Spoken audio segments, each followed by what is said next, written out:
गंभीर स्वरूपाचे गुन्हे आमच्यावर दाखल झालेले आहेत। आज सुद्धा अटक सत्र चालू आहे। त्या ठिकाणी हे अटक सत्र थांबविलं गेलं पाहिजे असं आम्ही कळकळीचं आवाहन मुख्यमंत्र्याला केलं, परंतु त्यांनी काही दखल घेतली नाही।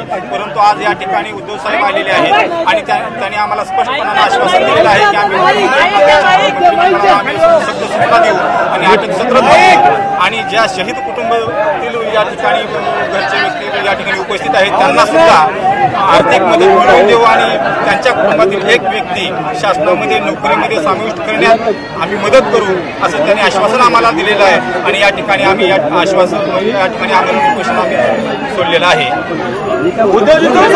आरक्षण मिळालं पण मराठा आंदोलन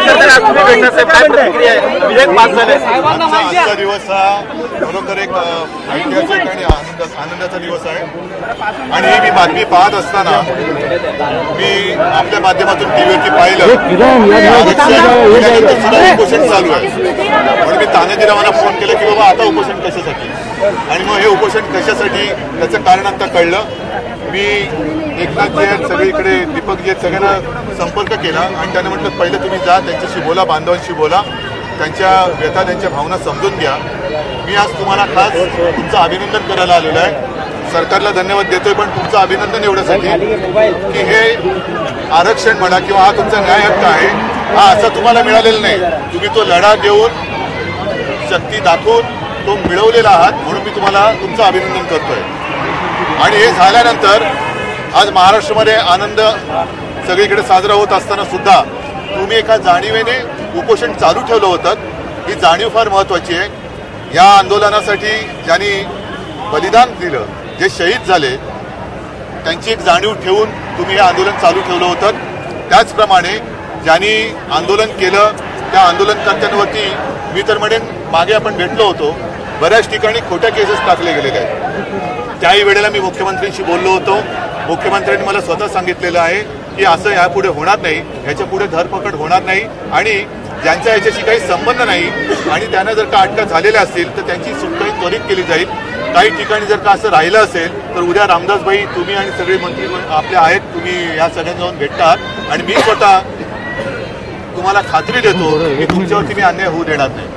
तुम्ही एक मोठा टप्पा गाठलेला आहात केवळ तुमच्यापुरतंच नाही तुम्ही त्रास भोगलेला आहात। मी इथे माता भगिनी जमलेल्या आहेत त्यांना सुद्धा मी खास तुम्हाला धन्यवाद देतो कारण तुम्ही तुमच्या कुटुंबातला कोणी ना कोणीतरी गमावलेला आहे।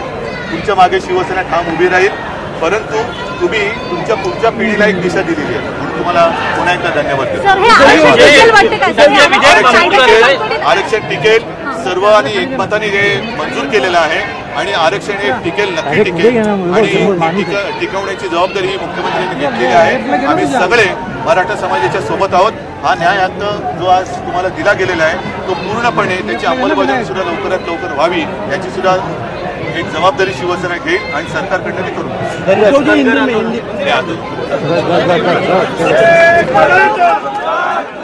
शिवसेना पक्षप्रमुख उद्धव ठाकरे यांनी मराठा आंदोलकांची भेट घेतल्यानंतर आझाद मैदानातलं मराठा समाजाच्या बांधवांचं आंदोलन आहे ते मागे घेण्यात आलेलं आहे। गेल्या कित्येक दिवसांपासून ते आझाद मैदानावरती ठिय्या देऊन होते।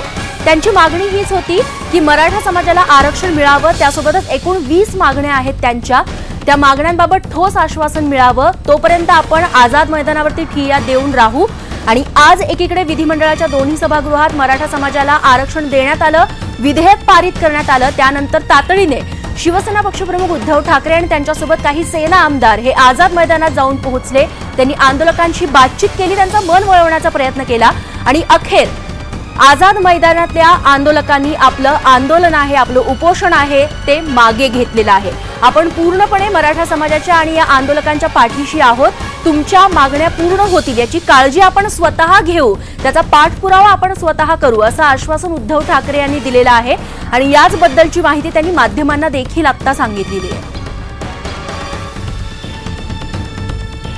तेव्हा एक मोठी घडामोड खरं तर ही मोठी यासाठी आहे कारण दुपारीच मराठा आरक्षणाचं विधेयक दोन्ही सभागृहामध्ये मंजूर करण्यात आलं। सगळीकडे जल्लोष सुरू झाला खास करून राजकीय नेत्यांनी तो जल्लोष जास्त साजरा केला मात्र आझाद मैदानावरती कुठल्याही प्रकारचा जल्लोष साजरा करण्यात आलेला नव्हता। याचं कारण जेव्हा त्यांना विचारण्यात आलं तेव्हा त्यांनी हेच सांगितलं की आमच्या एकूण 20 मागण्या आहेत, त्यापैकी एक मागणी आहे ती मराठा आरक्षण विधेयकाची, ते मंजूर झालेलं आहे. मात्र आमच्या इतर 19 मागण्या आहेत त्याबाबत ठोस आश्वासन मिळत नाही, तोपर्यंत आपण आपलं आंदोलन मागे घेणार नाही आणि जल्लोषही करणार नाही.